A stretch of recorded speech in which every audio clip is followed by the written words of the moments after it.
girlfriend out. You gotta look like you still somewhat care.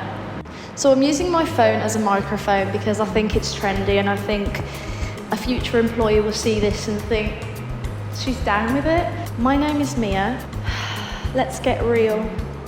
I'm a photographer, but I prefer to use the word creative. A little bit about me and my work. My passion isn't just taking a picture or formulating an emotion. The whole point of my projects and my identity as an artist, I think, is to observe, but not just inform. I don't think I just want to document. I think a lot of my work comes from making the viewer question themselves. I have a natural passion for psychology and sociology.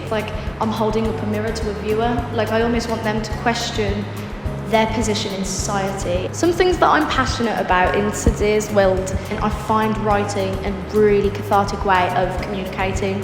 Poetry is also big. Not only do I like conveying emotions through visual language as poetry, I like to actually use words. I never really fit in a group, and I think that's one thing that's been really present on my creative journey, is that I think it's so important to take that away. Break yourself down, break your character down, and use that. The things that influence my visual style, I'm actually really passionate about films, the way they present identity, sexuality. I also love female directors. What makes me different? I think my strength comes from my failures, the acceptance of not wanting to follow comparison anymore. I've also experimented with stop motion animation, especially with the new changes of the industry being AI focused. I think it's increasing at a really competitive growth scale. I think my role in that, acknowledge them as a collaboration tool. I also think it's really important in an ever-changing industry to constantly evolve my skills.